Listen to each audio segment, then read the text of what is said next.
Sosok Ananda Isnaini Putri yang tewas di tangan suami sendiri.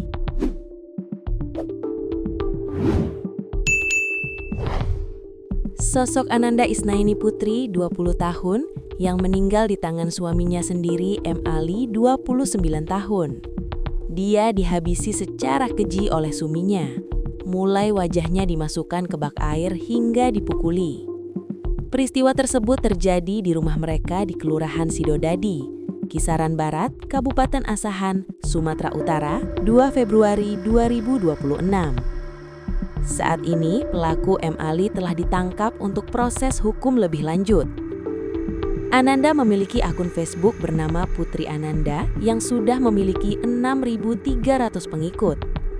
Di akun ini, ia kerap membagikan aktivitas layaknya konten creator, yakni merekam kegiatan sehari-hari.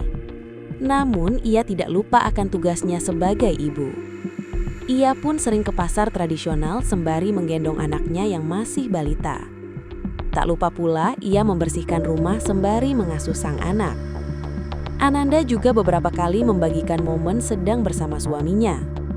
Di sini, keduanya terlihat pasangan yang bahagia, layaknya pasangan muda lainnya yang tanggap kamera. Dari berbagai postingan, Adinda juga terlihat Ali memiliki postur tubuh kekar dan pecinta tato. Hal ini berbanding terbalik dengan penampilan Adinda yang sehari-harinya memakai jilbab dan berpakaian layaknya emak-emak dengan dasternya. Tak pelak, kepergian Ananda sangat disayangkan banyak pihak, terutama karena sosok pelakunya adalah suami sendiri. Tetangga dan warga sekitar mengungkap bahwa Ananda kerap menjadi korban kekerasan rumah tangga oleh suaminya. Meski sering terjadi di depan warga, pelaku tidak segan melakukan kekerasan. Ananda tinggal di rumah susun sederhana dan sering mendapat dukungan dari tetangga, terutama ibu-ibu di sekitar.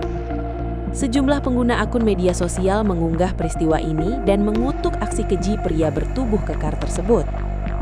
Sejumlah akun media sosial di Facebook menduga korban yang pergi ke rumah orang tuanya menjadi pemicu Ali gelap mata. Informasi yang dihimpun sripoku.com dari berbagai akun di Facebook, awalnya Ananda pulang ke rumah orang tua karena terlibat pertengkaran dengan Ali.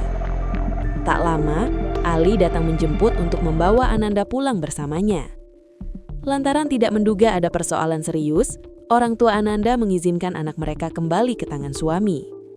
Siapa sangka, pasca kejadian 2 Februari 2026, nyawa Ananda melayang karena perbuatan Ali.